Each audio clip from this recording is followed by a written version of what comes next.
What if the calendar hanging on your wall is a lie? What if the year you see, the date you write, isn't the real year at all? Imagine waking up tomorrow to discover that 300 years of our history, the years from 614 to 911 AD, might have been completely invented. A phantom time? This would mean it isn't the 21st century. This sounds like a plot from a movie, doesn't it? But a chilling theory, backed by strange gaps in our historical records, suggests that the period we call the Dark Ages might be history's greatest deception. A 1,000-year black hole where we are told civilization simply stopped. But did it really stop? Or was it deliberately erased, hidden from us by a power so great it could edit time itself? Who would have the motive to manufacture such a colossal lie? And what truth are they so desperate for you to never discover? Tonight, we journey into a story so unsettling, it threatens to rewrite everything you thought you knew about the past. A story of a history that may not have been lost, but was stolen.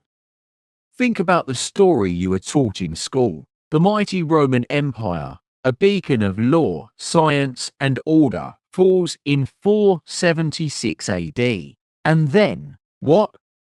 A curtain of darkness descends upon Europe for nearly 1,000 years. We're told this was an age of chaos, of ignorance, where humanity forgot how to build, how to think, how to create. An entire continent which had produced minds like Aristotle and Archimedes supposedly fell into a deep, dreamless sleep, only to be awakened by the magic Renaissance. But have you ever truly stopped to think about how strange that sounds? Can progress, the unstoppable engine of curiosity and invention, simply turn off for a millennium? It's as if someone hit pause on history itself. When you look closer at this supposed darkness, what you find is not chaos, but a void, a chilling, unnatural emptiness. For long stretches, there are no clear records of major wars, no groundbreaking inventions, no profound philosophical shifts. The historical records become hazy and fragmented, often reduced to a few notes written by monks centuries after the events they describe. While Europe was supposedly slumbering, other parts of the world were exploding with light.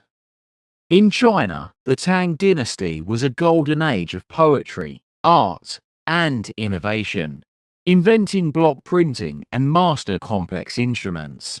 In the Arab world, science was flourishing. The great astronomer Al-Khwarizmi was laying the foundations of algebra.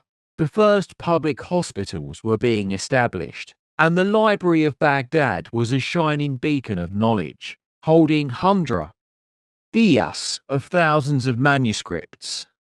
So why was it only Europe that fell into this blank void? Was it truly an age of human backwardness, or was it a manufactured fog? A lie carefully crafted to hide something far more sinister. When the secular world of Rome crumbled, a new power rose from its ashes, the only institution left standing with the organization and authority to control the narrative of a whole continent. The Christian Church. In the centuries after Rome's fall, the Church became the sole keeper of knowledge. It decided which books would be saved and which would be burned. It decided which history would be told and which would be forgotten. The great libraries and schools of the ancient world, filled with thousands of secular manuscripts on science, philosophy, and history, were declared pagan and cleansed in the name of faith. Knowledge that had once been open to the world was now locked away in monasteries, accessible only to a select few. Do you see the power in that? If you are the only one who holds the books, you are the only one who can tell the story. And when you are the only one telling the story, you can make it say whatever you want. The story they chose to tell was one of darkness, a darkness that only the light of the church could pierce. They taught generations that their ancestors were ignorant and lost, and that humanity had been saved from this intellectual abyss by the one true faith. It was a brilliant strategy. A population that believes it lives in darkness will not dare to question the one who holds the only lamp. They will not seek out hidden knowledge, because they have been taught that such curiosity is heresy. This wasn't just a natural decline, it was engineered ignorance.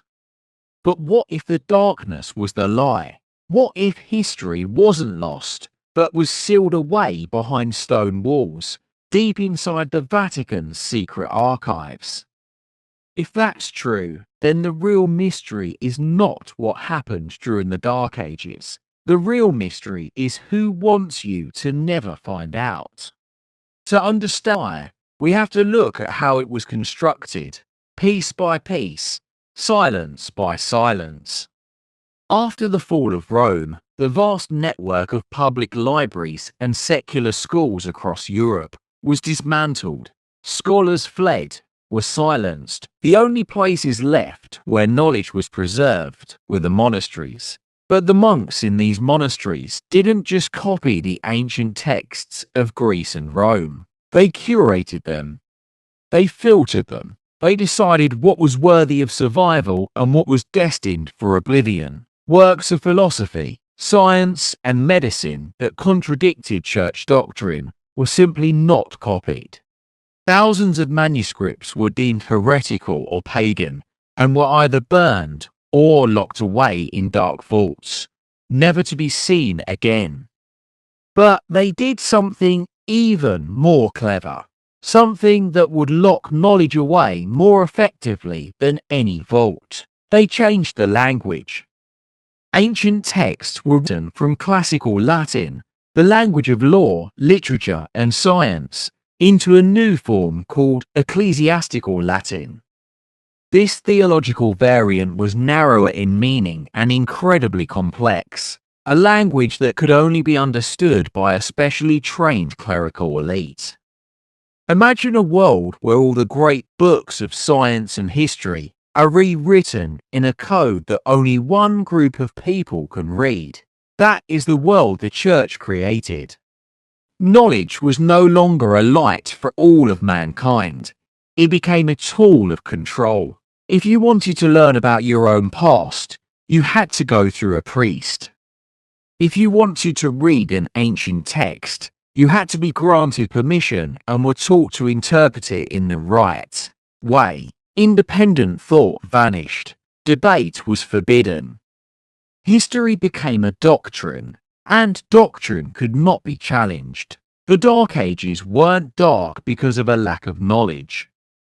They were dark because the knowledge was deliberately hidden, locked behind a fortress of faith and a firewall of language. A new version of history was being written, not with swords and fire, but with ink and silence. But what if the lie was even bigger than just hiding books? What if they didn't just hide history, but invented it? This brings us to a theory so shocking it has been dismissed by mainstream historians for decades, yet it refuses to go away.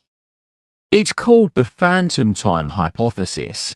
The theory, proposed in the late 20th century, claims that a huge chunk of the Middle Ages, roughly 300 years from 614 to 919 AD, never actually.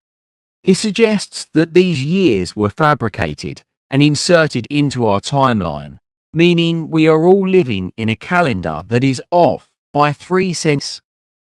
It sounds insane, but when you look at the evidence, a cold chill runs down your spine. Why, for instance, are there so few reliable archaeological discoveries from this exact period? Why do so many historical texts from that time seem to contradict each other? And why do some historical figures from that era seem like strange copies of earlier heroes? Take Charlemagne, the great emperor who supposedly ruled in the early 9th century. His life story, his military campaigns, and his government reforms share an uncanny resemblance to those of Constantine the Great from the 4th century. It's almost as if history was plagiarized, with names and dates changed to fill a gap that shouldn't exist. So who would have the power and the motive to literally invent time? The theory points to three figures: the Holy Roman Emperor Otto III, his close confidant the monk Gerber of Aurillac, who later became Pope Sylvester II, and the Vatican itself. The motive: according to the hypothesis, Otto III wanted his reign to fall on the significant year of 1000 AD, a time many believed was prophetically important. By adding a few phantom centuries, he could place himself at this divinely appointed moment, legitimizing his rule in the eyes of God and history. The Church, in turn, could use this altered timeline to craft an unbroken line of succession for its popes, stretching all the way back to St. Peter, giving its authority an unshakable, timeless foundation. What's truly unsettling is that the Vatican has never officially refuted this theory. Their silence is not a denial. It is the kind of silence that keeps all possibilities open, ensuring no one can ever truly prove or disprove the truth. If this theory holds even a grain of truth, it means we may be living in a history that has been edited like a sacred text, a staged play where the past is curated to guide the future. It means the Dark Ages may not have been a long period of decline, but a short, chaotic gap that was later padded with centuries of fabricated stories, ghost kings, and phantom events. If you can fabricate time, you can also fabricate people to fill that time. In the Vatican's official list of popes, the records for the period between the 8th and 10th centuries, right in the middle of the proposed phantom time, are suspiciously thin. Names like Donus II, Pope Valentine, and Pope John XIV appear on the list, but for many of them, there is almost no concrete, independent evidence that they ever truly existed. Their biographies are brief and vague, and their records exist almost exclusively in documents preserved by the Vatican itself, with no confirmation from outside sources. Secular historians have started to ask a chilling question: were these men real, or were they historical placeholders? Names inserted into the timeline to fill the gaps and create the illusion of an unbroken chain of papal power. Think about the power of that illusion. If an 11th century pope wanted to assert his authority, he needed to prove his position came from a direct, unbroken line stretching back to the apostles. If a few hundred years of history were missing, the chain would be broken. But if you can simply invent a few popes, you can patch the timeline. All you need to do is add the names, and the illusion of continuity is preserved. The fabrication didn't stop with popes. The Vatican also canonized numerous saints who supposedly lived and performed miracles during these very same empty centuries. Relics, stories of martyrdom, and tales of divine intervention conveniently surfaced, perfectly filling the historical void. It's a coincidence, but a little too perfect. In this grand narrative, the Vatican wasn't just a witness to history, it was the director, casting phantom popes and saints to play their parts in a story written in advance. So when you see the long, impressive list of stretching back through time, ask yourself, are all of those names real? Or are some of them ghosts, spectres created to haunt a history that was never real to begin with? There is one witness that cannot be silenced or forged: the sky.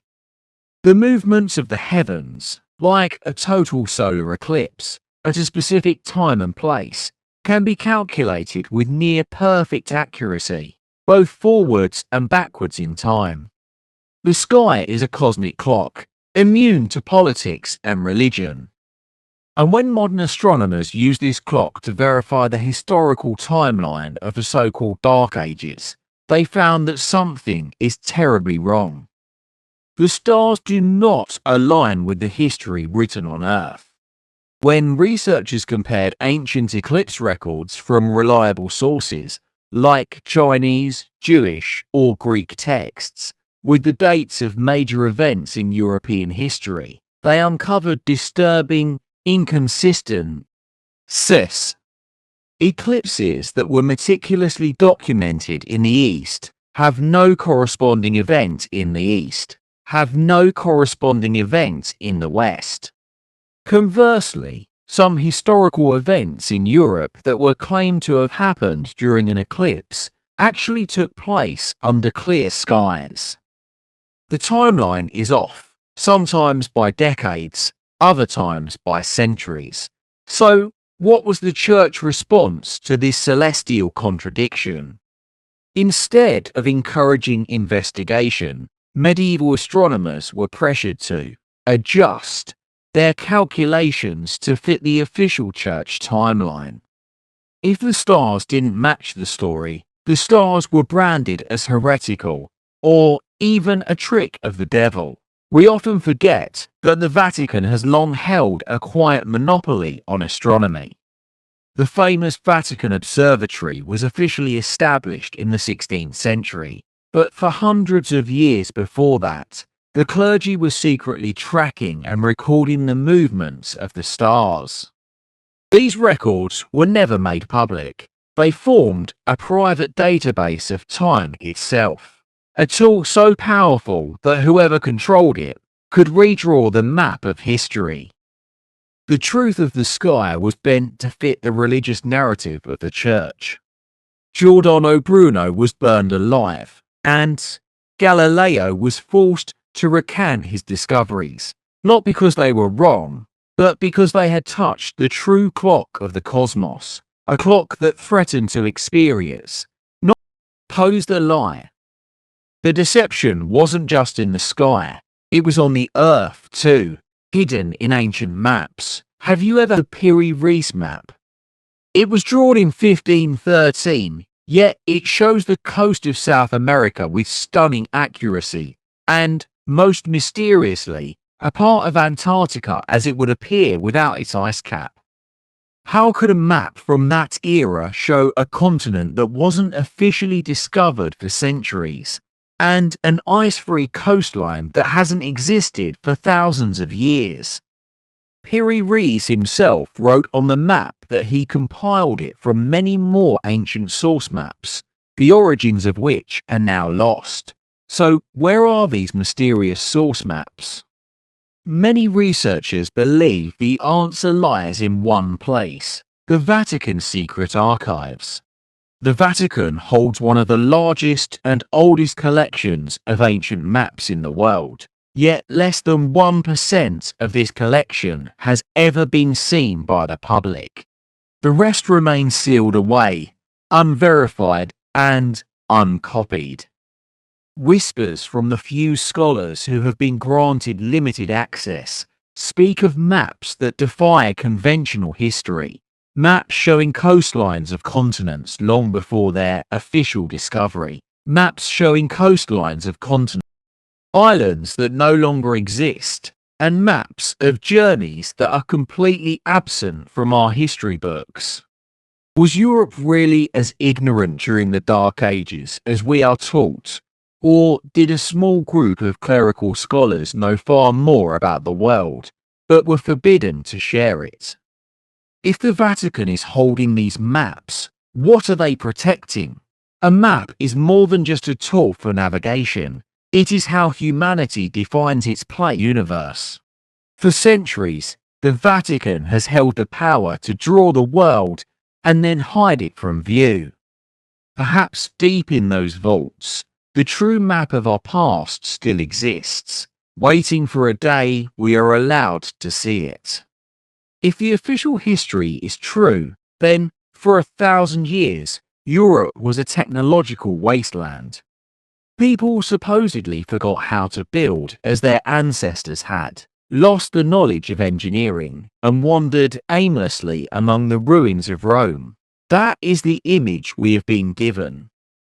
But what if that image is another lie? Scattered across the continent, archaeologists have found artifacts that just don't belong. Pieces of technology so advanced, they challenge the entire narrative of a dark age. In Germany, intricately crafted bronze gears, dated squarely within this supposedly backward era, have been unearthed, suggesting a knowledge of mechanics that was thought to be lost. In remote monasteries, researchers have discovered astronomical instruments of astonishing precision. In quiet countryside villages with no known connection to Roman civilization, evidence of complex underground aqueducts and even geothermal heating systems have been found. Who built these things? Who understood how they worked during an age of supposed ignorance and superstition? Mainstream history labels them as anomalies or archaeological oddities. When something can't be explained within the official narrative, it's often quietly ignored. And what is the Vatican's response to these discoveries? A deep and profound silence. We must not forget, most archaeological digs in Europe, especially on land once owned by the Church, require the quiet consent of the Vatican. In many cases, when significant artifacts that challenge the timeline are found, they are removed for preservation and are never heard from again. The few independent archaeologists who have tried to speak out about this are sidelined, their funding is cut, and they are often branded as conspiracy theorists.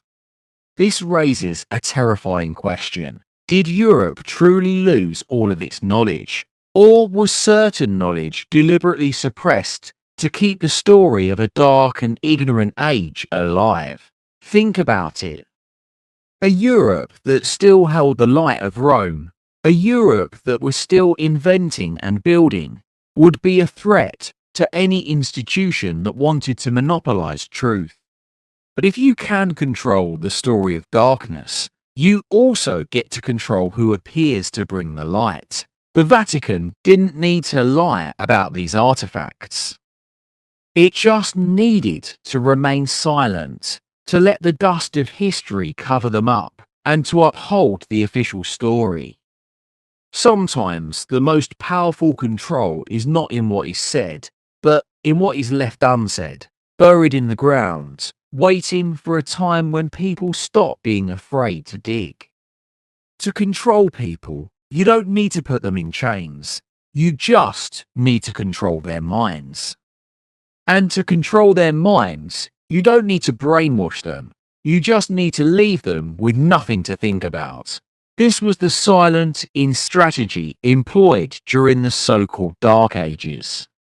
It was a mechanism of mental control that worked by slowly draining the fuel of knowledge from society, extinguishing the flame of curiosity until only obedience remained. In the monasteries, monks were ordered to copy the Bible endlessly, but the great works of science and philosophy by Aristotle or Archimedes were left to gather dust, unless they could be twisted to sect. Church doctrine. In the churches, the masses were taught about sin, heaven and hell, but never about their own true history, the structure of power, or philosophies that could set their minds free. Generation after generation grew up with only one vision of the world, that they were born sinners, and that the church held the only key to their salvation. In this world, ignorance became a virtue. Those who knew little were seen as pious and devout. Those who asked too many questions were seen as dangerous. Knowledge was no longer a noble pursuit. It became a sign of arrogance, a path to heresy. This wasn't a natural state of being. It was engineered ignorance, cultivated and fiercely protected by the one institution that stood to gain from it. In many regions across Europe, literacy was forbidden for the general population. For centuries, only the clergy were permitted to read and write. Even within the monasteries, monks were often denied full access to the library's collection, taught only the portions of scripture deemed appropriate for them. The church didn't need to conquer every nation with an army. It only needed to keep the world shrouded in a thick fog of unknowing. And when you spend your entire life living in a fog, you begin to believe it is light. This mental subjugation didn't happen overnight. It was a slow, centuries-long process, achieved without violence or overt coercion. All it required was time, silence, and ensuring that no one remembered a world where asking questions was not a sin, the very essence of being human. And here is the most frightening part. When ignorance becomes the norm, the one who holds the truth is seen as the outcast, the madman, the heretic. The world falls into a cycle of self-policing, where the fear of being different is enough to keep everyone in line. The Vatican didn't need to say a word. It just had to remain silent, allowing us to live in a dream where truth was replaced by faith, and light was something you were only allowed to see when someone else permitted it. While Europe was being steered into this intellectual slumber, some refused to sleep. They were not kings or generals, but keepers of a different kind of power, hidden knowledge. They understood that when truth is suppressed, it doesn't die, it goes underground. And so, over generations, a secret network began to form, operating in the shadows, preserving the flame of knowledge that the official world was trying to extinguish. We know them by many names: the Freemasons, the Rosicrucians, the alchemists. There are no official records of their origins, but their traces began to appear between the 11th and 14th centuries. You can find their marks hidden in plain sight, strange symbols etched into the stones of cathedrals, mysterious carvings in ancient crypts, and architectural marvels that contained a knowledge of geometry and engineering far beyond their time. The Freemasons, for example, began as guilds of master builders. They constructed Europe's greatest cathedrals, yet they adorned these houses of God with symbols that had nothing to do with Christianity. The sun, the moon, the all-seeing eye, spirals, and complex mass. Mathematical ratios. These were not mere decorations. They were codes, a way to pass on forbidden knowledge through imagery at a time when words could get you burned at the stake. Symbol like the letter G could stand for God, but also for geometry or genosis, the Greek word for knowledge. The compass and square were not just tools of a builder, they were symbols of a higher, more rational order of the universe. These secret societies shared a common belief. They did not deny religion, but they refused to submit to the church's monopoly on truth. They believed in a deeper, older stream of wisdom, one that predated the institutions that later tried to control it. And they suspected, correctly, that the Vatican had seized much of this ancient knowledge and buried it. These groups did not openly confront the Vatican. That would have been suicide. Instead, they operated as a counterbalance in the shadows. They were the guardians of the fragments, ensuring that the light of reason, science, and philosophy was not completely extinguished by the fog of dogma. The very existence of these societies for centuries proves that the Vatican's control was not absolute. History, no matter how much you try to rewrite or suppress it, always leaves behind traces. And sometimes it is those who operate on the fringes, in the quiet corners of society, who hold the key to unlocking the truth that was hidden from the rest of us. They remind us that even in the darkest of times, there are always those who tend to the light. For centuries, the story of the Dark Ages, this great historical lie, was protected by stone walls and locked vaults. But in the 19th century, the lie was given a new, more powerful form of protection: the textbook. As nations across Europe began building public school systems, history was no longer just to collect stories. It became a political tool, a way to forge national identity and glorify the present by demonizing the past. The concept of the Dark Ages wasn't even widely used during the Middle Ages itself. It was a term reimagined and popularized by 19th century scholars and reformers who had a very clear agenda. By painting the 1,000 years after Rome's fall as a nightmare of superstition, ignorance, and stagnation, they could position their own era as the true Age of Enlightenment. It's a simple and effective narrative trick. If you want to celebrate the light, you must first create the darkest night imaginable.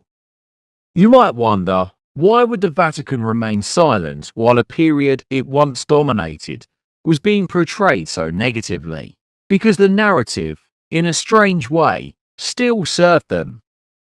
By controlling the archives, they had already left behind a fragmented, incomplete historical record, one that was perfectly suited to being labelled dark. And once that label was stamped onto millions of textbooks and taught in schools across the world, it became an official, unquestionable truth. The 19th century textbook didn't just record history, it manufactured official memory. From England to Germany to France, students were taught a neat, linear story, from the glory of Greece and Rome to the darkness of the Middle Ages, to the rebirth of the Renaissance, and the triumph of the modern age. It's a tidy story, but it's a deeply misleading one. It ignores the quiet achievements in architecture and agriculture that did occur. It completely erases the crucial role of the Islamic world and China, which were centers of light and learning while Europe was supposedly in the dark. And, most importantly, it conveniently glosses over the Vatican's deliberate role in controlling knowledge and purging dissent, the very actions that shaped the so-called darkness. And so, millions of children grew up believing in a time when humanity simply stopped progressing. No one taught them to ask who created this story and why. No textbook mentioned the Vatican's secret archives, or questioned the disappearance of centuries of records. The Dark Ages became a coat of black paint, brushed over a complex past by those who wanted to make their own seem whiter and brighter. If the textbook cemented the lie in our minds, modern media etched it into our souls. Have you ever noticed how movies and TV shows portray the Middle Ages? The sky is always grey. The castles are crumbling, the roads are muddy, and the peasants are dressed in rags, their eyes cast downward in perpetual misery. Violence and superstition are everywhere, and in the background, there is always a dark, looming church, its cross casting a long shadow over a world devoid of hope. This is not an accident. Cinema has become our unofficial historian, and in the case of the Dark Ages, it has turned a historical concept into an emotional truth. You don't need to read a single book to know that medieval times were a black hole of ignorance. You've seen it. You felt it. And what we feel strongly, we rarely question. From Hollywood blockbusters to popular TV series, the imagery is endlessly recycled. A tyrannical church, ignorant peasants, heretics burning at the stake, and dark dungeons. We are rarely shown the sophisticated Islamic learning centers, the intricate trade networks that still existed, or the schools of logical thought that persisted within monasteries. Why? Because the narrative of a dark age, where the Vatican was the only source of light, is convenient. It's a simple story with clear good guys and bad guys, and it perfectly aligns with what we've been conditioned to believe. Once this image is seared into our collective memory through films, games, and documentaries, any attempt to reveal the truth is met with resistance. Those who question the narrative are dismissed as conspiracy theorists. Anything that contradicts the picture we've all seen in our heads is instantly rejected. The truth doesn't die in darkness. In the modern age, it dies under the glare of the spotlight, turned into a piece of entertainment so that we never think to look for the reality behind the fiction. So, where does this leave us? We are born into a world with a pre-written history, a timeline handed to us in books and shown to us on screens. We open our eyes in the year 2025 and accept it as fact, because the alternative that our entire understanding of the past could be wrong is too terrifying to consider. And yet, the cracks in the official story are there if you are brave enough to look. The historical void, the phantom time, the ghost pokes, the astronomical data that doesn't add up, the suppressed artifacts, and the hidden maps. These are not just wild theories, they are serious questions raised by anomalies that the official narrative cannot explain. If what we call the Dark Ages was not a 1,000-year slumber but a fabrication, a historical sleight of hand performed by an institution seeking absolute power, then we have been living under the Shah of that lie for centuries. The Vatican, by positioning itself as the sole guardian of knowledge, was able to control not just the past, but the flow of time. It dictated what was remembered and what was erased. It shaped belief, it controlled thought, and it made us forget who we once were and what we were capable of. The question is no longer if we are being lied to. The question is, how deep does the lie go? When our collective memory has been rewritten so thoroughly for so long, it becomes our reality. A reality we live and die in, never knowing it may not be what happened at all. But truth has a way of surviving. It survives in the stars that refuse to align with a false timeline. It survives in the strange symbols carved into cathedral stones by secret societies. It survives in the dusty, forgotten documents locked away in the Vatican's own archives. And most importantly, it survives in the minds of those who dare to ask questions. Every true awakening in history has begun with a simple question that seemed, at first, harmless. This journey is about asking those questions. If it has made you question what once seemed certain, then you have taken the first step out of the manufactured darkness and into a more complex, unsettling, but ultimately more honest light. History does not need you to believe. It only needs you to ask again. A fabrication created to cover a void in our past. A phantom time inserted into our calendar by powers who sought to control not just the present, but the past itself. We looked at the strange silence in the historical record, the astronomical data that doesn't add up, and the mysterious maps that hint at a forgotten knowledge. But if a lie of this magnitude was truly created, it would need to be guarded. It would require a vault so deep, so secure, that the truth could be locked away for centuries. And it would need guardians so loyal, so disciplined, that they would protect the secret with their very lives. That vault and those guardians are very real. The lie doesn't just exist in missing time. It exists on millions of pages, hidden from the world, deep beneath the heart of Rome. There is a place in Vatican City where sunlight has niched. A place protected by layers of security, iron doors, and an oath of absolute silence. It's officially called the Archivum Secretum Apostolicum Vaticanum.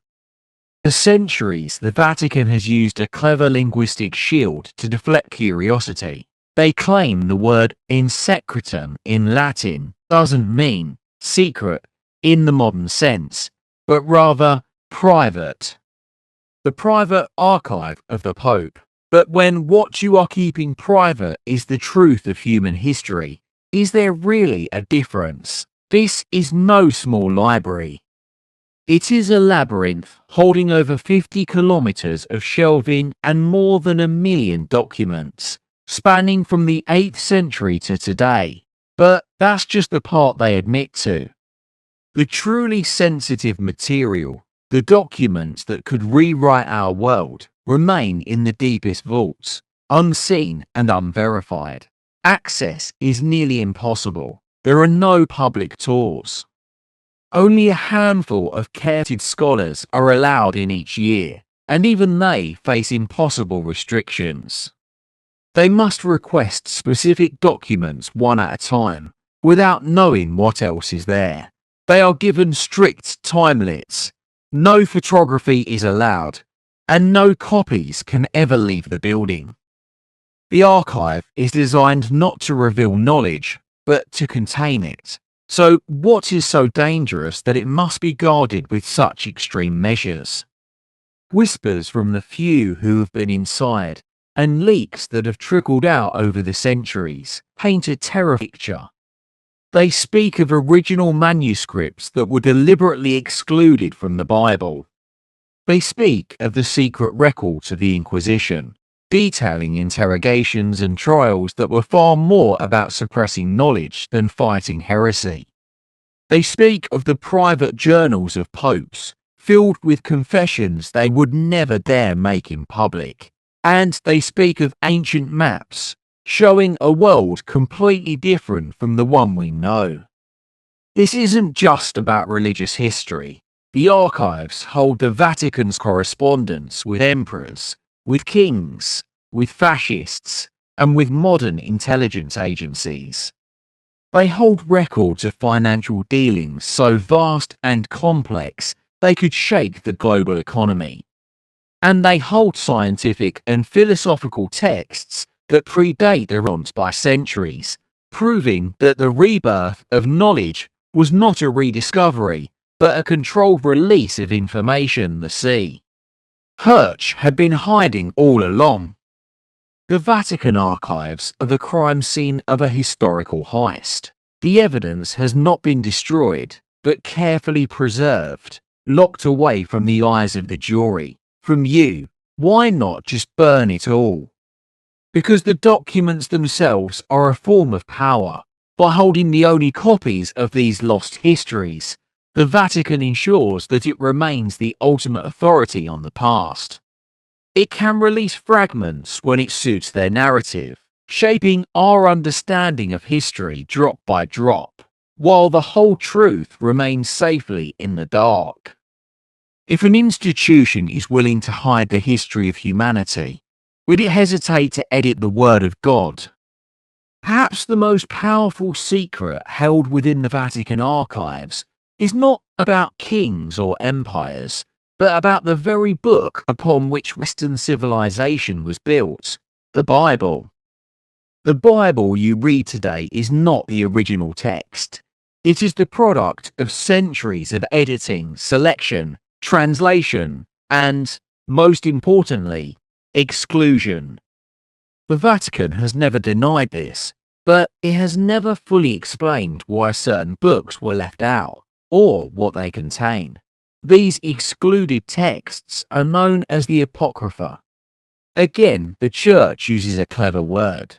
Apocryphal today means of doubtful authenticity, but its original meaning was simply hidden away. These were the books that were not permitted to be read in church, not allowed to circulate among the faithful. And the reason why is simple. They contained ideas too dangerous for the institution of the church to survive. Consider the Gospel of Thomas, one of the most famous of these excluded books.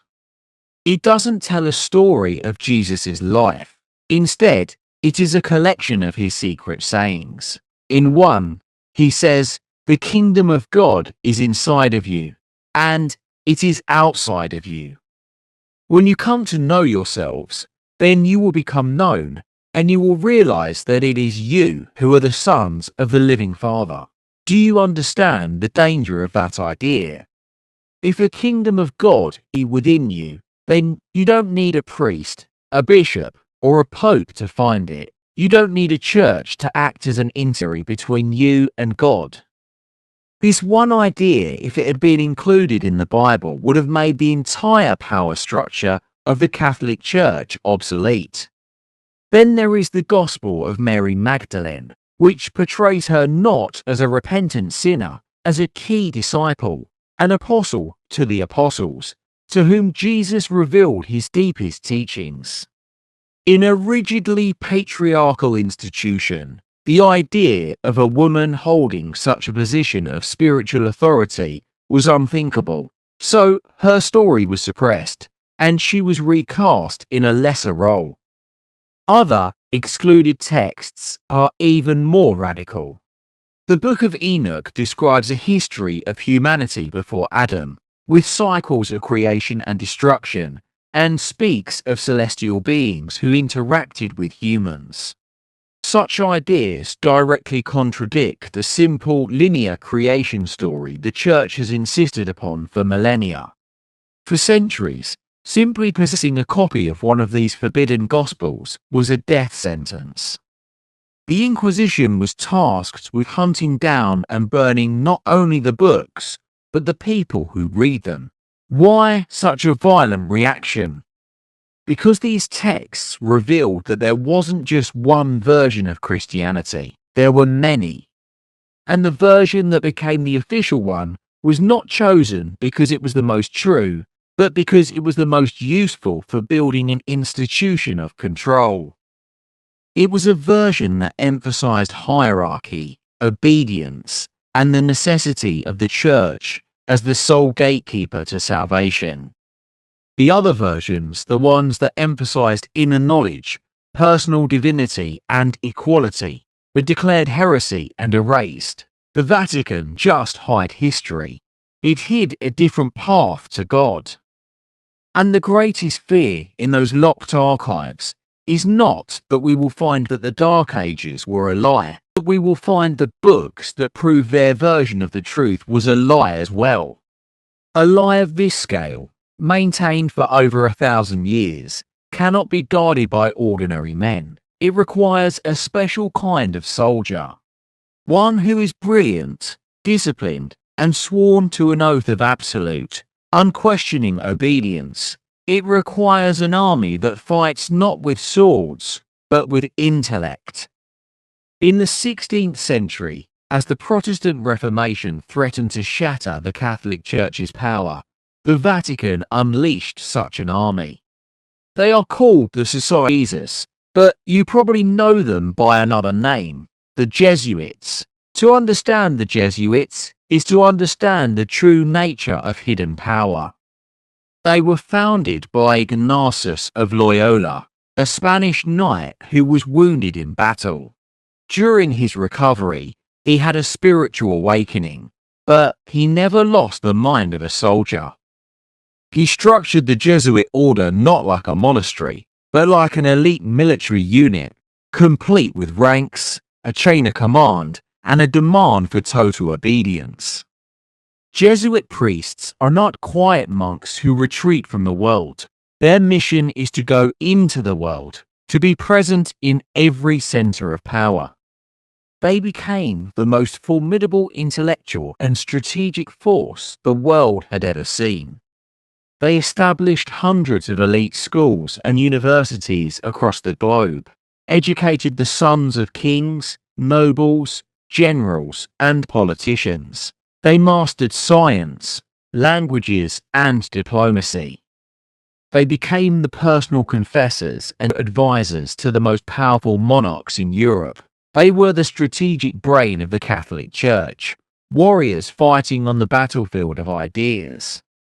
At the head of this global network stands a figure shrouded in mystery and fear, the Superior General of the Jesuits.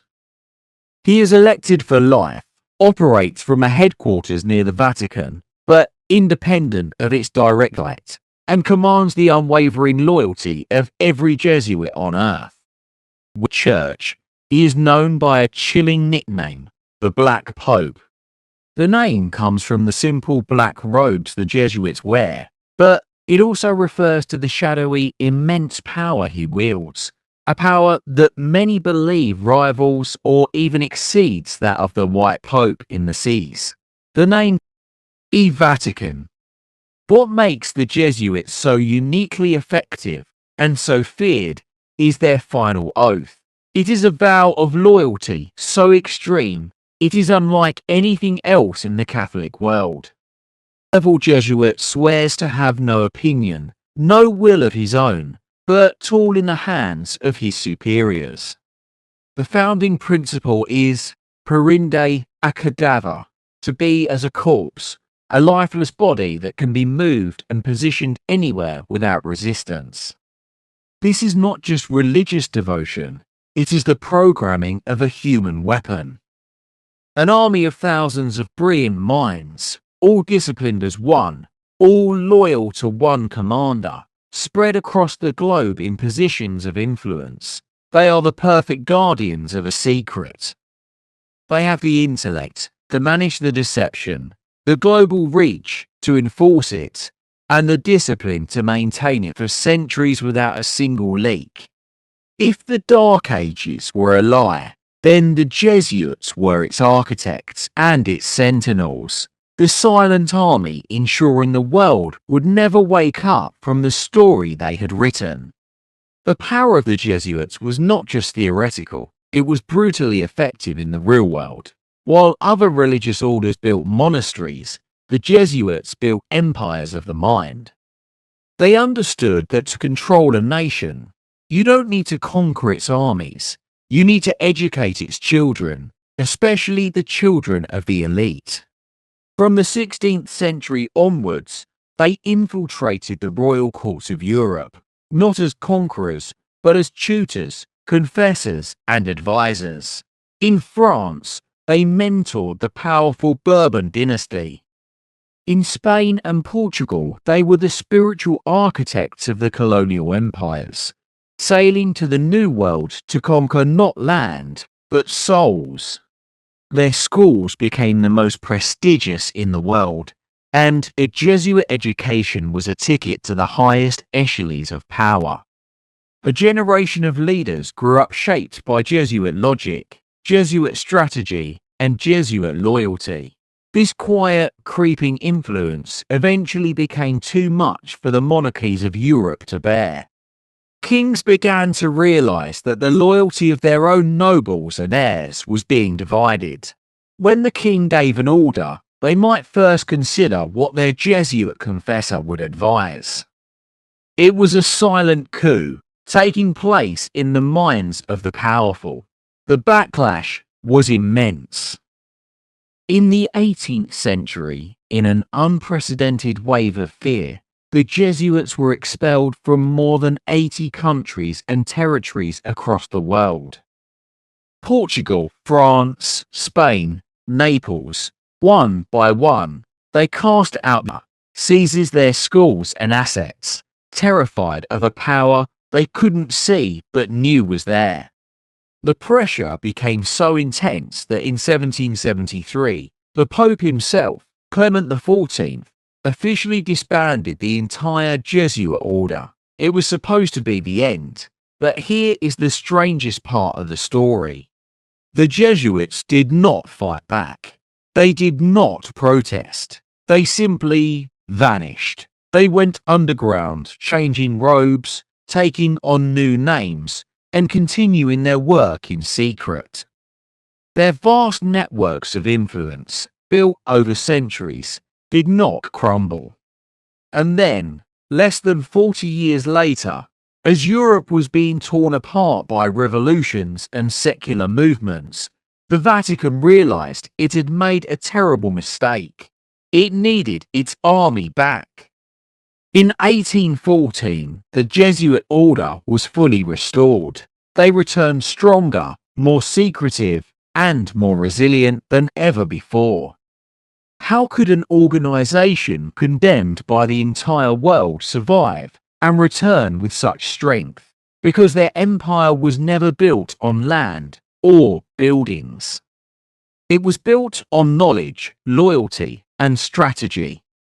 And at its head, the Black Pope continued to command his invisible army, an army that had proven it could outlast kings, empires, and even the Pope himself.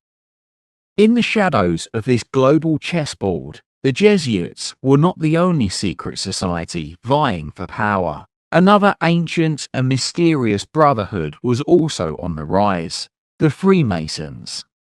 On the surface, the two groups were mortal enemies. The Vatican has repeatedly condemned Freemasonry, forbidding Catholics from joining their ranks, labeling them as a secular, anti-clerical force. But when you look closer, the line between them begins to blur in a very unsettling way. Both organizations operate in secret. Both are built on a strict hierarchy and demand an oath of absolute loyalty. Both use coded language and secret rituals. And most tellingly, both are often found circling the same centers of political and financial power. Are they truly enemies? Or are they two masks worn by the same face? A theory that has persisted for centuries suggests a dark, unspoken link between them. When the Jesuits were officially suppressed in the 18th century, many of them went underground. Some historians believe that these exiled, highly trained Jesuits quietly infiltrated Masonic lodges, bringing their incredible organizational skills and strategic thinking with them. They didn't take over, they merged, blending Jesuit discipline with Masonic philosophy, creating a new, hybrid form of influence that was even harder to detect. This could explain the eerie parallels in their structure and methods. It was as if one organization provided the spiritual software, and the other provided the secular hardware, working together to achieve a common goal, a new world order guided by a select, enlightened few. This theory suggests that the war between the Vatican and the Masons is little more than a piece of theatre for the public. By pretending to be enemies, they can control both sides of the ideological spectrum. The Jesuits control the world of faith, tradition, and conservative power, while the Freemasons control the world of reason, science, and liberal progress. But behind the curtain, they are simply two divisions of the same hidden hand, working to steer humanity towards a future that has been planned long in advance. This would mean that the Black Pope is not just the head of the Jesuits. He is a key player in a much larger, more terrifying game. A game where faith and reason are not opposing forces, but are the left and right hands of a power so vast, it has no name. Let us return to the central crime scene, the fabrication of the Dark Ages. If a lie of this magnitude was created, it would require a long-term, highly sophisticated organization to manage it. An organization that could control education, guard the secret archives, and orchestrate the slow, centuries-long rediscovery of knowledge during the Renaissance. The Jesuit order fits this profile perfectly. From their founding, they have specialized in education, history, and the long game of ideological influence. They were the ones writing the textbooks that would be used in their elite schools across Europe. They had the scholars with access to the Vatican's archives, the very men who would be tasked with preserving and interpreting the fragmented records of the past. Imagine the Renaissance not as a spontaneous explosion of human genius, but as a carefully staged performance. The knowledge of ancient Greece and Rome was not rediscovered by chance. It was slowly and selectively released from the vaults where it had been hidden for centuries. The Church, with the Jesuits as their intellectual strategists, could now present themselves as the heroic guardians of civilization, the ones who had preserved the light through the darkness they the process, the ones who had and themselves had created. It was the perfect narrative, one that cemented their moral authority for the next 500 years. The great artists and scientists of the Renaissance, like Leonardo da Vinci and Michelangelo, became icons of this new age, but many of them had to work closely with the clergy, their work guided and censored to ensure it never strayed too far from acceptable doctrine. The light of the Renaissance was real, but it was a controlled light, allowed to shine only where the path had already been cleared by the guardians of the old lie. The fingerprints of this grand deception are everywhere if you know where to look.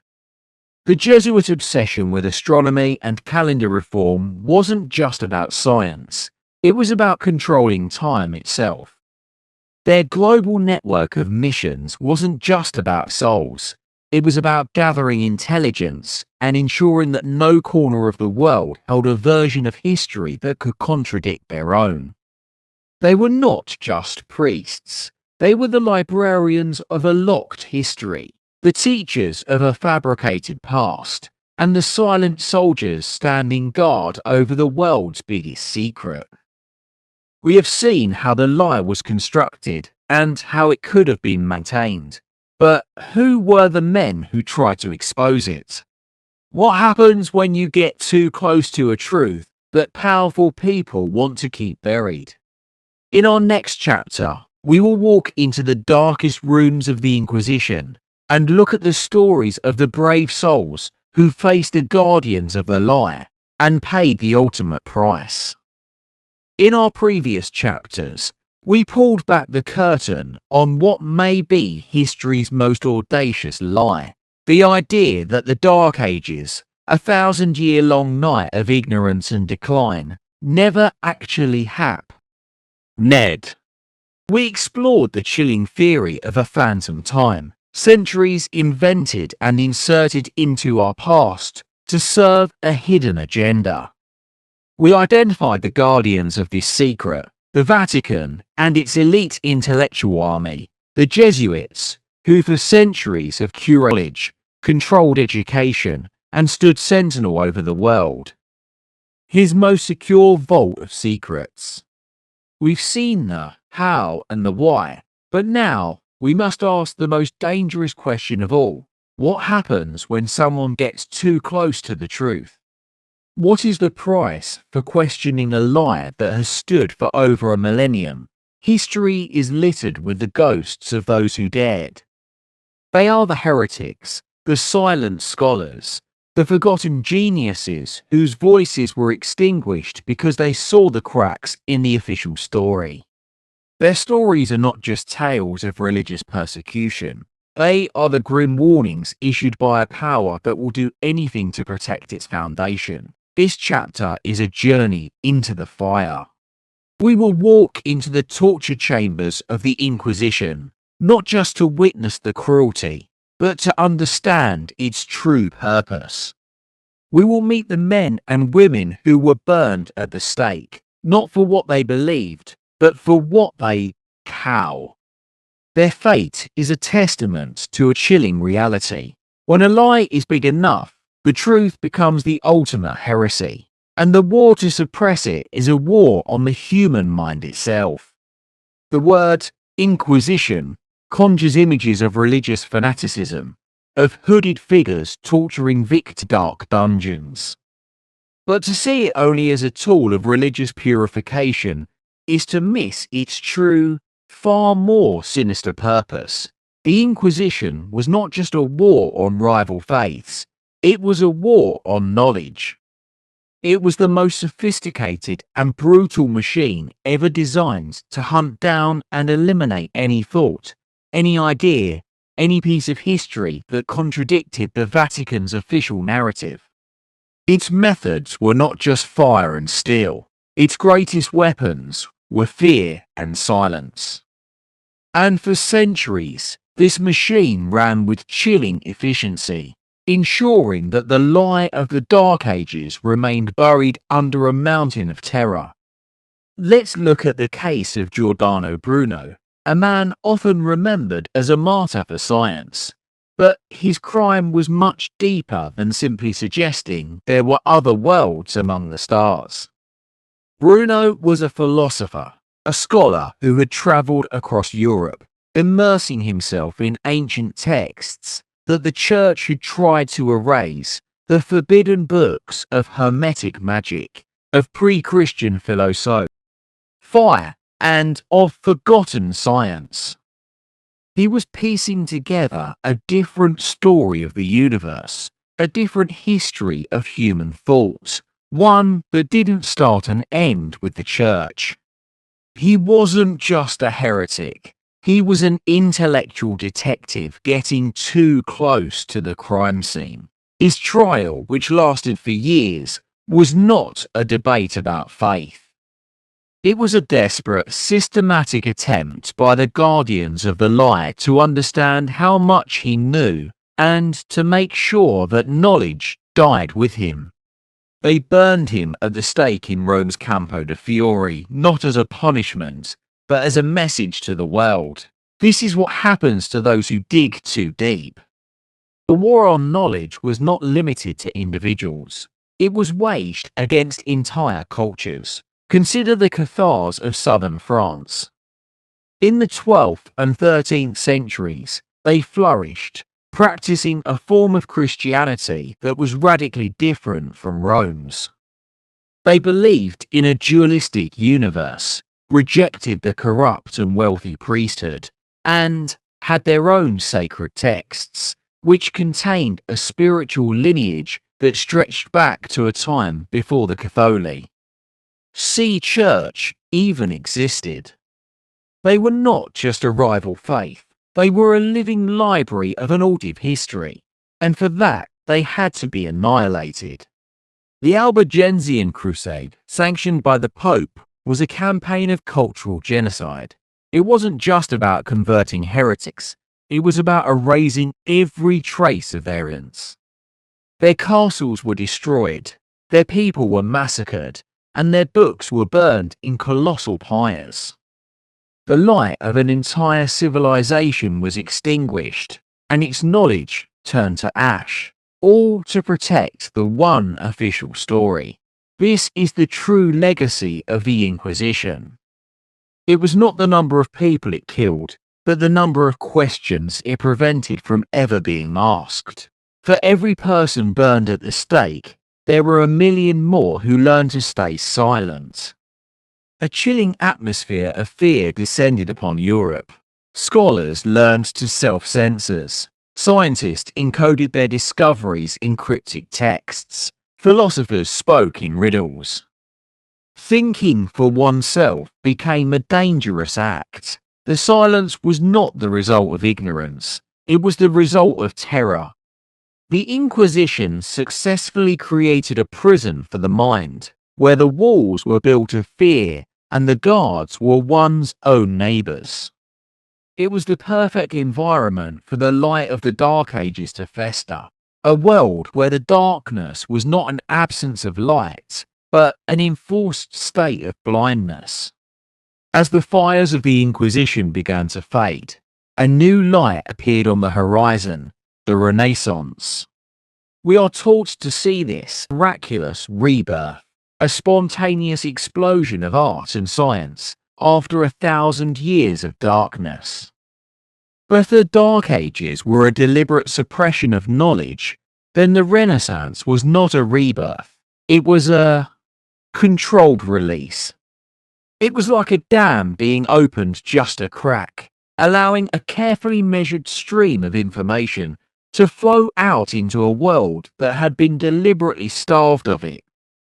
The guardians of the light, seeing that they could not keep the vault locked forever, decided to manage the awakening themselves. They would be the ones to handpick the rediscovered knowledge, to guide the new art, and to ensure that this new age, for all its brilliance, never threatened the foundations of their power. Look at the great geniuses of the era. Men like Leonardo da Vinci and Michelangelo. They were not free agents. Their work depended on the patronage of the rich and powerful. And in Renaissance Italy, the most powerful patron of all was the church. Popes and cardinals were the ones commissioning the grand paintings and sculptures. While they were funding this explosion of creativity, they were also controlling it. Art had to serve the glory of God, and by extension, the glory of the church. Anything that strayed too far from doctrine was deemed unacceptable. Leonardo da Vinci is a perfect example of this tightrope walk. His famous notebooks are filled with brilliant scientific discoveries and anatomical drawings, but he wrote them in a secret, mirrored script. Why? It wasn't just a personal quirk. It was a necessity. He was a man exploring forbidden knowledge. In secret, he was dissecting human bodies, a practice condemned as blasphemous by the church, to understand the workings of a machine that was supposed to be God's exclusive domain. He was rediscovering the science of the ancients, knowledge that had been deliberately erased. He knew he was on dangerous ground, and his coded notebooks were a desperate attempt to record his findings without ending up on the Inquisition's list. His life was a constant struggle between his boundless curiosity and the intellectual prison of his time. The light of his genius was forced to shine through the keyhole of a locked door. Even the intellectual centers of the Renaissance, like the city of Florence, reveal this paradox. The powerful Medici family, who were the personal bankers to the popes, used their immense wealth to fund a new Platonic academy. This academy was dedicated to studying the philosophy of Plato, the very Greek wisdom that the church had suppressed for centuries. Think about that. The church's own financiers were paying scholars to unearth the knowledge that the church itself had buried. Was this a genuine act of rebellion, or was it a sanctioned leak?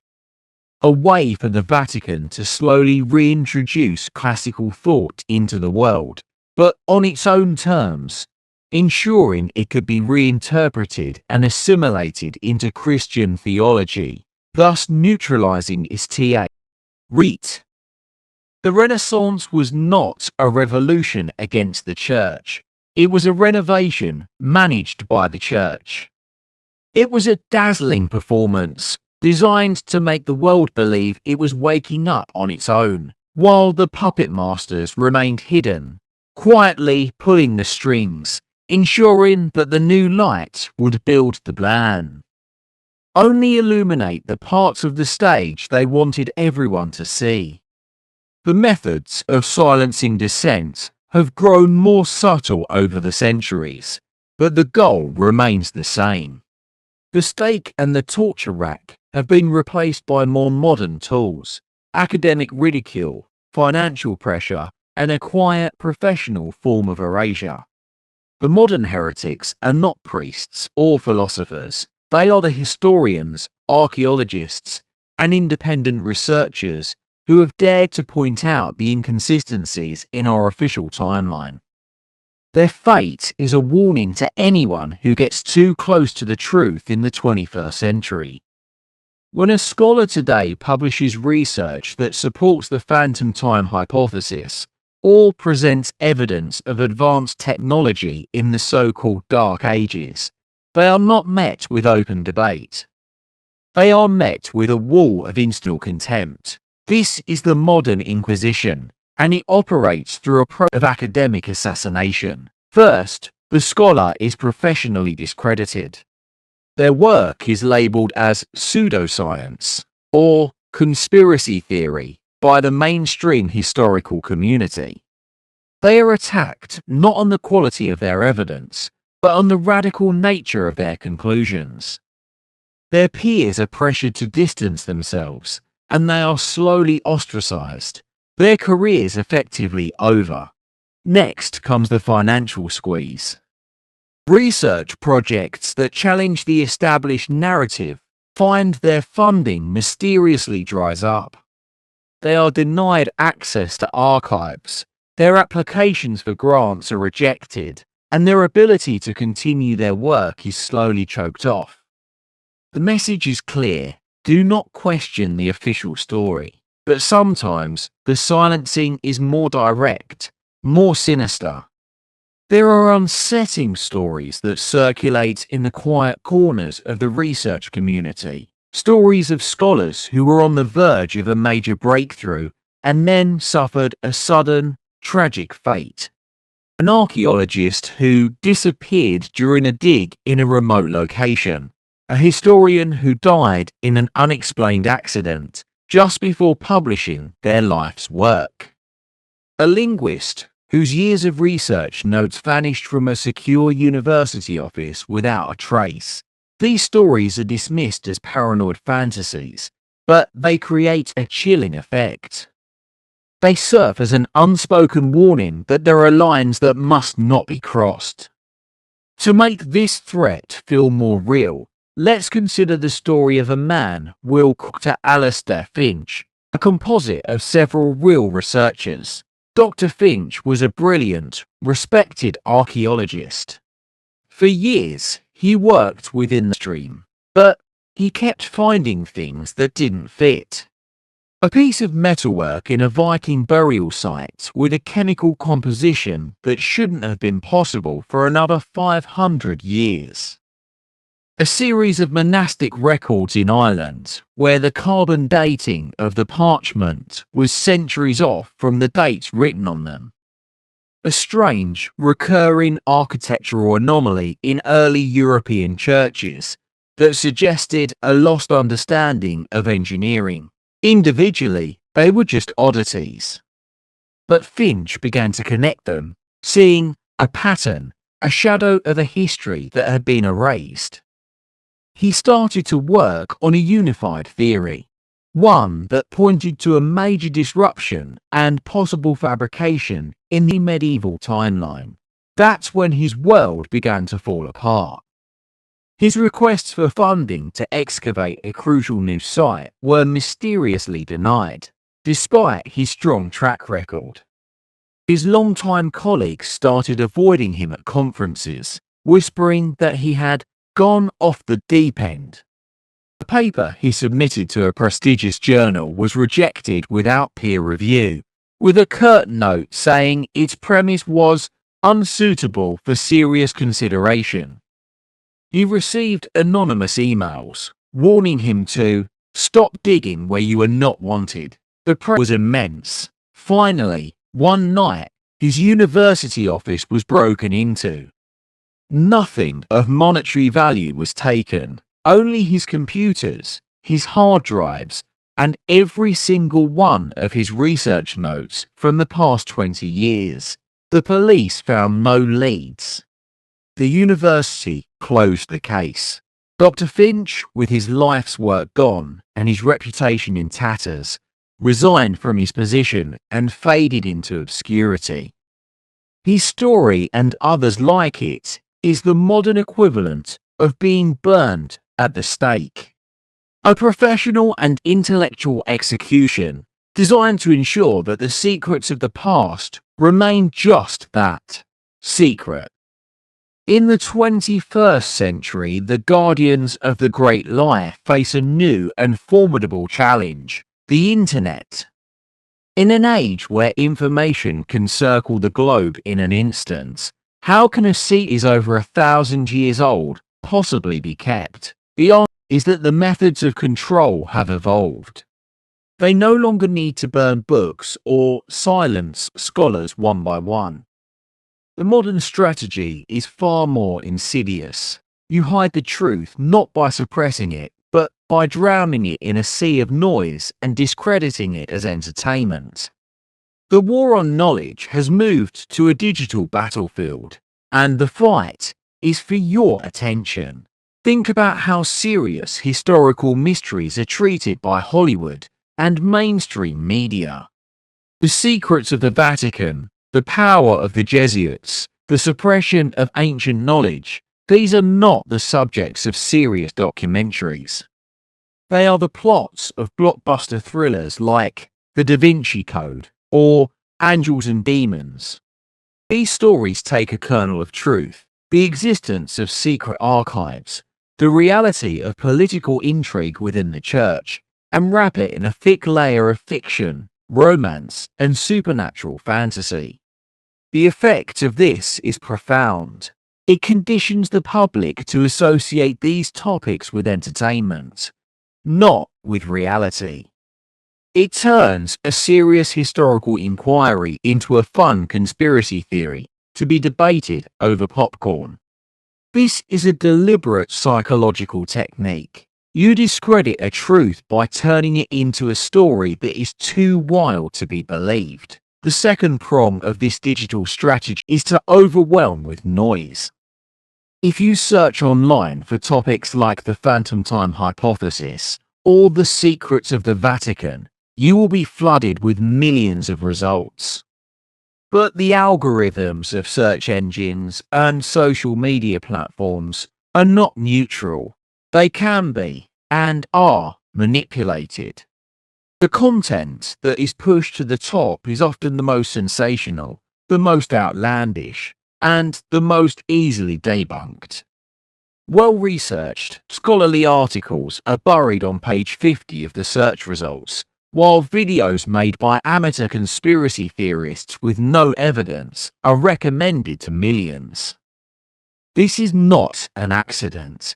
It makes the entire field of inquiry look foolish and unprofessional. Anyone genuinely trying to find the truth is immediately led down a rabbit hole of misinformation, making it impossible to distinguish credible research from paranoid fantasy. The guardians of the lie never need an inquisition. They have algorithms. And who is best equipped to fight this modern, sophisticated war of information? The Jesuits.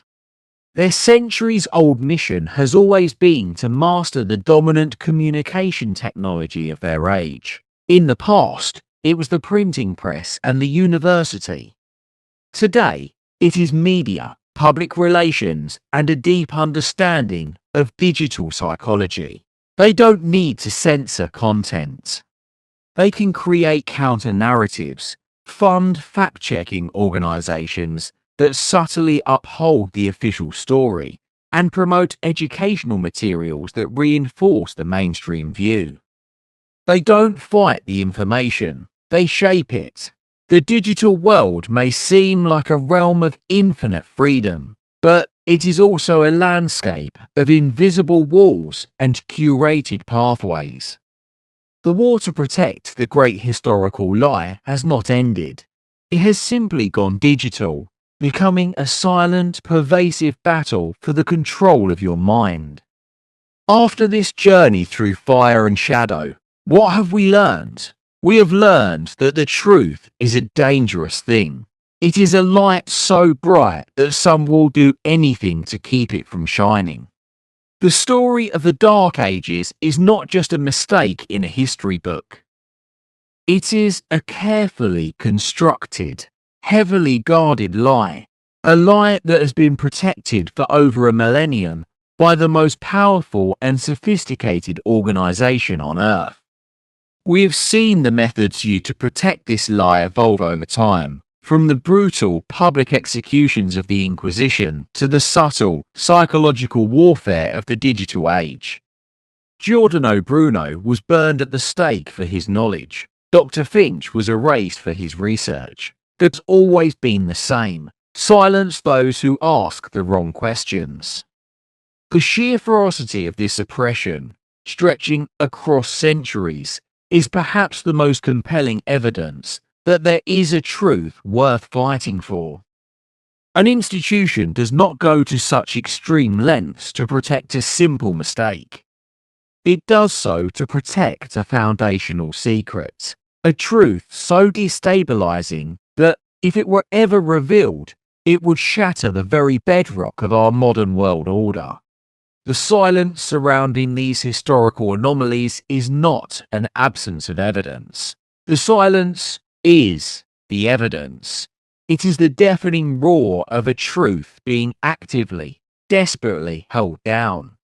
It is the sound of a locked vault, of a censored textbook, of a career. But the guardians of the lie have made one critical miscalculation. They believe that if they can control the books, the schools, the media, and the information, they can control what people think. But they cannot control the fundamental human spirit of curiosity. They cannot erase the question that burns in the mind of every person who looks at the official story and feels that something is wrong. That feeling, that nagging doubt, is where the truth still lives. It is a flame that they have tried to extinguish for 1,000 years, but it has never gone out. And the greatest act of resistance we can perform is to feed that flame, to keep asking the questions, to keep digging for the stories that were buried, to refuse to accept the history that was written for us, and to start searching for the one that was hidden from us. The cost of this search can be high, as we've seen. But the cost of remaining in the dark is infinitely higher. We have now seen the crime, and we have met the guardians who protect the crime scene. We have witnessed the centuries-long war waged against anyone who dared to question the official story. But what is the lasting impact of this great lie? How has it shaped the world we live in today? In our final chapter, we will step out of the past and into the present. We will explore the subtle but profound legacy of this phantom time, and we will confront the most important question of all. If our history is a fabrication, what does that mean for our future? And is it too late to find our way back to the truth?